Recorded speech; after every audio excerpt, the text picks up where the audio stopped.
Hello, it's Teresa. Welcome to my channel. I'm so glad you're here. Today I'm sharing this lovely folio that I made as a special order request.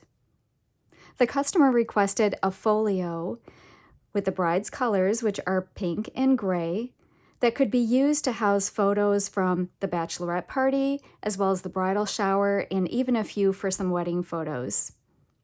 I had a lot of fun creating this album. As you can see on the cover, I've used a die from my stash. This is a corset die that I'll link in the description box below if it's still available. I purchased it from Amazon quite some time ago, but just depending on how you vary the papers, it can have an entirely different look. So I thought this was really fun. And down here, I used a tennis shoe die from my stash. The bride's going to be wearing some Converse tennis shoes that are all blinged out in the toe area, so I tried to replicate that here. And this background die is from Anna Griffin, and I put some silver mirror cardstock in the center to try to make this look like a fancy mirror. The paper that I used for this project comes from Die Cuts with a View. It's called Wedding Day. And just a beautiful paper collection, and it had a lot of the pinks and grays that I was going for. And I also pulled in a couple of sheets from this Park Lane wedding pad. This folio measures 7 by 9, and it has a 1.5-inch spine. I put this ribbon closure on to try to tie in some of the gray color, and I think that this pink floral paper is very pretty, so I used that on the back as well.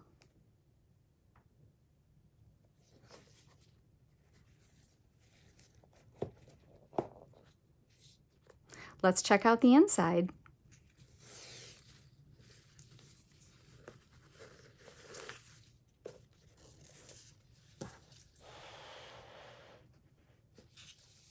The design of this folio comes from Rosa Kelly of Rosa Kelly Scrapbooking, and I'll link her video tutorial in the description box below. Now, I have featured this design once before on my channel, and I'll link that in the description box below too, just in case you missed it. But the reason I chose to do it for this album is because of the way that it's divided. I wanted to separate the bachelorette and bridal shower portion from the wedding photo portion, and I think that this design does that beautifully. Let's start over here. As you can see, I've used this corset die again, just varying the papers, as well as this Anna Griffin frame die, which I've used throughout the album just to provide some continuity. This does have a hidden magnetic closure and opens up both to the left and to the right. These banner letters I cut out of the paper collection.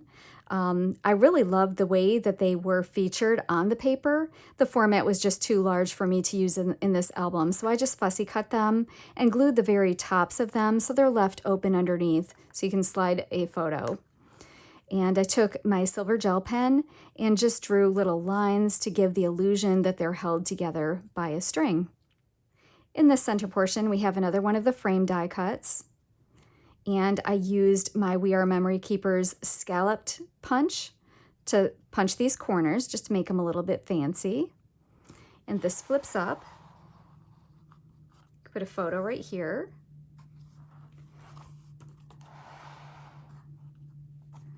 And then in the center portion, I created a pocket, which was not part of Rosa's design, but the reason I did that was twofold. One, I have included a die cut oval that can be used as a template to trace around your photo so that you can size them to fit all of these frames that I've included within the album. Also, I thought it would be a fun spot to tuck either the bachelorette party invitation or maybe the bridal shower invitation, just to keep everything together. And this flips down, and it just mirrors the top and gives you another place for a photo. In the center, we have a waterfall feature. which I have used pattern paper on one side, and then on the other, I've just used solid cardstock, thinking this would be a good place for a photo, and maybe the bride will want to journal about the photo on the opposite side, or she can place photos in each area and just have a nice pink border. This is a rotating waterfall feature, so it doesn't matter if you want to place the photos portrait or landscape, it can accommodate either, or you can mix it up.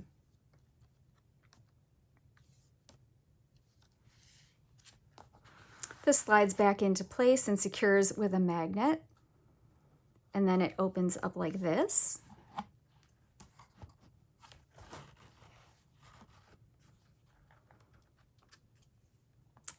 And up and down. So lots of room for photos.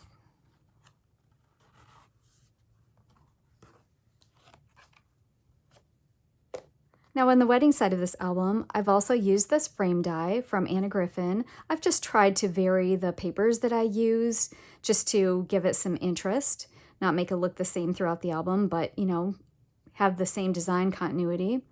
This is a die from Crafter's Companion. It's a Gemini die. I've had it in my stash for quite a while, and this is also a Crafter's Companion die. This does have a hidden magnetic closure, and it opens up like this. Place for probably like a 4x6 photo here. These mats are large enough for a 5x7, but it would cover up almost the entire thing, at least up and down. You'd have a little bit of room on the sides, but I think a 4x6 photo would work really well there.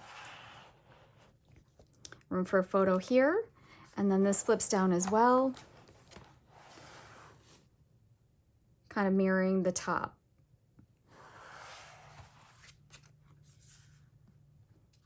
In the center, we have another waterfall feature. On this, I have used my We Are Memory Keepers scalloped punch on these corners, and this is a push-up waterfall. So you just push it like that. It's kind of the opposite of a pull-down waterfall. I just think it's a really fun feature. And use this rose clear sticker with some gold etching on it in the corner. And this opens to the side and that side. And these are perfect spots for 4x6 photos. And I use that Anna Griffin frame die again, this time in a shiny gold foil. And this opens up again and again. And then this is the back of it. I just made a little tag, and that oval that fits in this frame die also fits on this tag. So if the bride wanted to, she could cut out a photo and put it in there, or even just do a rectangular photo, and then there's room for journaling on the back of the tag. And then this area would be perfect for a larger format photo, like a 5x7, as well as maybe the wedding invitation or other memorabilia, because this closes up kind of like a box, so there is a little bit of room. There's a gusset right there. This just all closes back up, magnetizes shut. I absolutely love the way this feels in the hand. It's very sturdy, just the way it's constructed. It just feels really nice in the hand. I hope that you enjoyed today's video, and if you did, please remember to like, subscribe, and share with a friend. Also, click the notification bell so that you'll be notified the next time I upload a video. Until then, bye!